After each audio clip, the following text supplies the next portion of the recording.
Are you a leader? Leaders come in all shapes and forms, and whether you've been in a leadership position for many years or just starting to embrace the role, equipping yourself with the knowledge and skills to lead others is an ongoing process. This is because things change, circumstances change, people change, and leadership is about people. For this reason, Kexxel Group has invited CEO, keynote speaker, and trainer John Carroll for a Leadership Safari Masterclass. John is here now, and if you stick around for about 5 minutes or so, I'm sure you'll pick up some golden nuggets on leadership. John, thanks for taking the time to be here with us today. My pleasure, Kevin. Thanks for inviting me. We will talk about your upcoming masterclass shortly, but first I want to get your view on leadership today. Has its definition changed in recent years? I actually don't believe the definition itself has changed. I think true leadership has always been what it is now, and I'll explain what I mean by that in a minute. But I think what's happened is that the need for true leadership has really come to the fore in recent years. I think this was happening pre-COVID, but I think the COVID pandemic has really speeded up the pace of that demand that people have to be led by really good leaders, and the need for organizations to develop and have good leaders. You know, as you just said, leadership's about people, and it really is, because your people are your business. Without people, there is no business. It doesn't matter what industry you're in. There just isn't a business without people. But I think one of the issues that we've been facing is that a lot of organizations are still working under the industrial age model of business, where it was really about efficiency and processes and systems, making sure, as the boss, for example, that people followed those processes and those systems.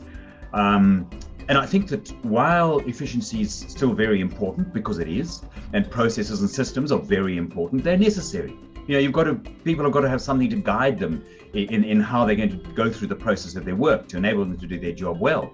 And for things like workplace health and safety, it's particularly important. But true leadership is not about that. That's management. Making sure people follow processes is management. True leadership is about inspiring people to really put in effort towards a shared goal and a shared vision, and then steering them, coaching them, mentoring them, helping them to develop and grow in their role and as a person. That's really what it's about. So one of the key things I always like to say is that there's a big difference between leadership and management. And what we should be trying to do is to lead people and manage processes. That's the difference. Right. And, you know, as we come out of the pandemic, John, we also see companies trying to empower more of their staff and encourage them to be leaders in some capacity. What are the nuances that you see in leadership role today? I think that what leadership is really about, it's about a philosophy. And as you said, you know, we see organizations trying to encourage leaders to develop it and grow within the organization, and that's really important. And I think that's actually one of the key jobs of any leader. It's to help the people in your team, the people you're leading, to become leaders themselves and to grow and develop themselves. It actually falls under what I call the philosophy of self-led leadership, and that's what I'll be teaching in the masterclass, is the whole principle of self-led leadership. And that really revolves around leading yourself well first, so that you can then lead others better, and then helping other people to lead themselves as well.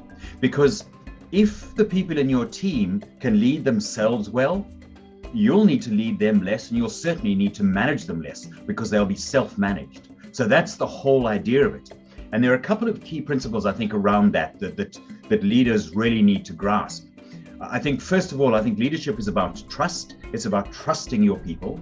And my experience over many years has undoubtedly shown me that most people want to do a good job. So let them do that.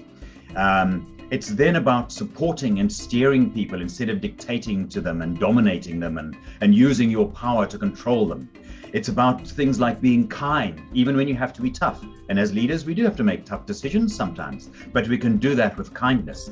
And then I think that the final comment I want to make on that is that I think it's really important with leadership to focus on people's strengths, not their weaknesses, including your own strengths. These are the sort of things we're going to be covering in the masterclass to some extent. But I think those are key nuances. It's a philosophy, it's a way of looking at leadership, it's a way of looking at people, and a way of looking at your organization. That's critical. Right. Now, John, of all your credentials, some of which I've mentioned earlier, I would suspect that you must really like Chief Safari Guide, as I'm sure your Leadership Safari program is close to your heart. Talk to us about how you came up with the Leadership Safari. What made you decide to use animals to reference the principles of leadership? Yeah, so Kevin, I grew up in Zimbabwe in Southern Africa, and I grew up surrounded by wildlife. Our home was a bit like that. We were very much into our wildlife. So I grew up with that, and I've always had a real love for the animal kingdom and for wildlife, particularly African wildlife. Although I'm now living in Australia, and I love the Australian wildlife as well. I'm just a fanatic about all wildlife. So that's always been in the background for me. But I also have come to really believe, and I think this is proven now, that we learn best from stories. So what I've done, and I love writing as well. So what I've done is I've tried to merge those factors together. So I've written a series of African animal fables, and that's what a leadership safari is. It's based on an African animal fable, and the messages about leadership are built into those fables about different African animals. So the idea with that is to combine my love of African wildlife, or love of wildlife generally, with a love of writing and a love of speaking, and to blend those into a learning package that is something different and something unique. I really wanted to create something that was not the run-of-the-mill way of presenting in either a keynote or in a workshop style presentation. So that's where the idea came from, and that's what it's all about. Why those 5 specific animals? You got the lion, the meerkat, the rhino, elephants, and leopard. Anything interesting about these 5 that you picked? I actually tried to pick animals, and I'm using the characteristics of those animals, the genuine characteristics of them, as they exist in the wild, and as they live together in the wild, to portray certain characteristics that I want to bring out in the leadership messages. Because I think there's a lot we can learn from the animal kingdom. So the way it works is that the lion fable, which is called How the Lion Found Its Strength, is based on, it's really in that particular, what I call my 5 territories. That is the first territory, and it's really an overview of the other 4 territories. It outlines the philosophy that underpins my concept of self-led leadership. So it's a fable about a young lion who ends up teaching his father what true leadership actually is. So his father is the king, and he's the understudy to become the king. And he ends up teaching his father what true leadership is, because his father dictates, dominates, is very authoritarian. So it's a fable around that. And we teach in that the 5 principles of self-led leadership, which underpins, as I say, the other 4 territories. Do you want me to go through the other 4 territories now? Yeah, just give us a brief tour. That'll be great. Sure. Yeah, sure. So we start off, as I say, that's main camp, which is the fable of the lion and the 5 principles of self-led leadership. From there, we go to what I call self-awareness waterhole. Self-awareness waterhole is a fable about a rhinoceros, and it's called How the Rhinoceros Got Its Skin. And it's about a rhinoceros that's very belligerent, very aggressive, because it's strong and powerful. It thinks it can just dominate everyone and do whatever it wants without worrying about the consequences and without caring about other creatures or other people. So that is a way of talking about leaders or managers in organizations who tend to try and lead that way, just by bludgeoning their way, or being very belligerent and forcing people to do what they want. They simply give orders, military style.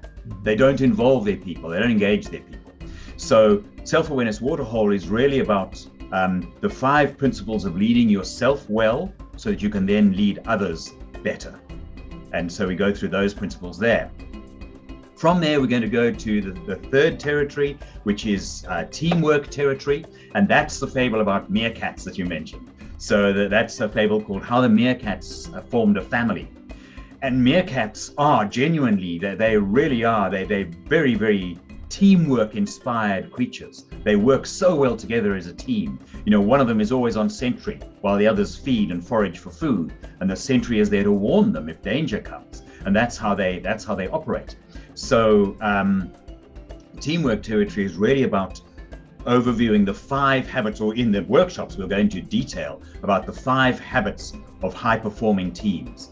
And we explore those habits in some detail, and people will get to work through those habits for themselves and how they can implement those habits to create a stronger team around them. Then the 4th territory is Culture Canyon. That's a fable called How the Elephant Got Its Trunk. And it's a fable about a young elephant who's very curious. I won't give away too much about the story, but basically the message through that fable is the 5 principles of corporate culture and employee engagement. So it's the 5 principles of what you need to do to create a good, positive, strong culture within your team, and then how to get the individuals within your team really engaged in the workplace every day. And there's a link between corporate culture and employee engagement. So we work through that. And then the 5th and final territory is, as you said, based on, you mentioned a leopard, and that's the story of how the leopard got its spots, and that territory is called Change River Ravine. And it's a story obviously about, you know, the old saying about the leopard can't change its spots. Well, in this fable it can. And the fable is about how the leopard does change its spots. And the message in there, the leadership message in there, is about the 5 adaptation habits for leading ongoing change.